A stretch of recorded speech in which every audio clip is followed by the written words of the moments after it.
जम्मू काश्मीर पहलगाम येथील आतंकवादाच्या भ्याड हल्ल्यात निष्पाप नागरिकांकरिता भावपूर्ण श्रद्धांजली. बुलढाणा जिल्ह्यातील मेहकर शहरामध्ये जिजाऊ चौकात सर्वपक्षीय श्रद्धांजली.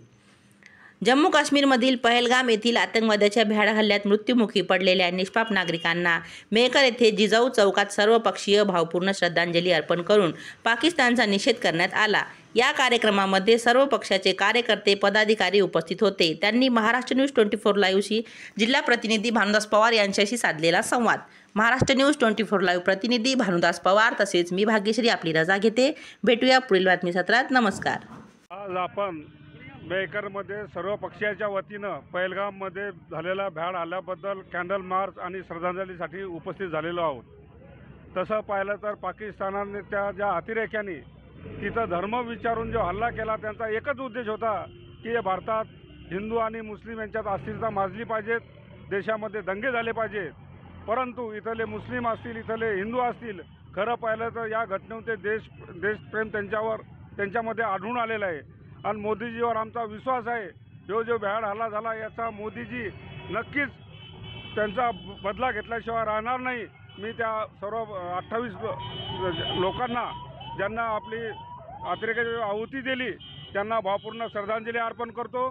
जय हिंद, जय महाराष्ट्र. ठिकाणी भ्याड हल्ला झाला पुलगामावर, याचा मी जाहीर निषेध करतो आणि मोदीजींकडून आणि शहाजींकडून एवढी अपेक्षा करतो की उद्या अक्षय तृतीया आहे, या निमित्ताने एक चांगली न्यूज द्यावी आणि पाकिस्तान बरखास्त करावं, जमीनदोस्त करावं अशी मी प्रांजळ इच्छा मोदीजींजवळ प्रकट करतो आणि मी भावपूर्ण श्रद्धांजली अर्पण करतो.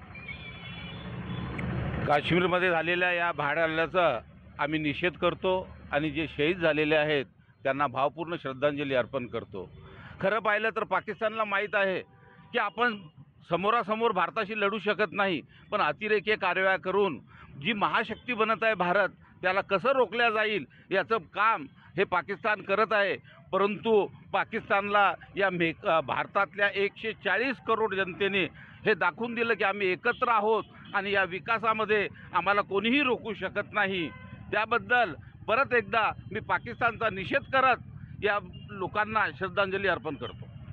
ज्या 28 लोकांचा, निष्पाप लोकांचा बळी या अतिरेक्याने गेला त्याच्याबद्दल मी सर्व पक्षाच्या वतीने व सर्व मेहकरवासियाच्या वतीने त्यांना भावपूर्ण श्रद्धांजली अर्पण करतो. आणि या पाकड्याचा या निर्णय यावेळेस लागलाच पाहिजेत ही सर्व देशातील लोकांची इच्छा आहे. आणि माझे 2 शब्द संपवतो. पहलगाममध्ये जो पाकिस्ताननं भ्याड हल्ला केला त्याचा सर्वप्रथम मी आमच्या मेहकरवासियांच्या वतीने या ठिकाणी जाहीर निषेध करतो. आज मेहकरमधील सर्व जाती धर्माचे आणि सर्व पक्षाचे पदाधिकारी, कार्यकर्ते आणि सामान्य देशभक्ती ज्यांच्या नसानसात आहेत ते नागरिक या ठिकाणी जमलेले आहेत आणि एका आव्हानावर ते या ठिकाणी आले. आम्ही सर्वजण त्या मृत कुटुंबाच्या दुःखात सामील आहोत आणि ईश्वर त्यांना चांगली जागा देव ही आम्ही इच्छा व्यक्त करतो आणि आमचा देश या हल्ल्याचा बदला घेतल्याशिवाय राहणार नाही. काश्मीर येथे पहलगाम येथे झालेल्या अतिरेकी हल्ल्यामध्ये जे शहीद झालेले भारतीय लोक यांना भावपूर्ण श्रद्धांजली अर्पण करण्यासाठी मेहकर येथे कॅन्डल मार्च ठेवण्यात आला होता सर्व पक्षाच्या वतीने. आणि जे पाकिस्तान अतिरेक्यांना शरण पाळण्याचं काम करतो अशा या पाकिस्तानला एकदा धडा शिकवला गेला पाहिजे अशी मी मोदीजी आणि अमित शहाजी यांना आपल्यामार्फत विनंती करतो. आणि झालेल्या त्या भ्याड हल्ल्याचा मी निषेध करून त्या मृत पावलेल्या लोकांना भावपूर्ण श्रद्धांजली अर्पण करतो. पहलगाम येथे पर्यटकावर जो आता भ्याड हल्ला झाला, आतंकवाद्यांनी जो भ्याड हल्ला केला आहे त्याचा मी निषेध करतो. आणि जे मृत झालेले आहेत त्यांना मी भावपूर्ण श्रद्धांजली अर्पण करतो. त्यांनी जो प्रयत्न केला आहे आतंकवाद्यांनी आणि त्याच्या पाठीमागे असलेल्या छुप्या मास्टरमाइंडनी पूर्ण भारत अस्थिर करण्याचा जो प्रयत्न केला आहे, परंतु इथं हिंदू मुस्लिम सर्व जातीचे लोक या हल्ल्याला समजून आहेत आणि सर्वांनी एकजुटी दाखवली आहे आणि याचा विशेष काही परिणाम होणार नाहीत ही अपेक्षा एक धरतो. माझे 2 शब्द.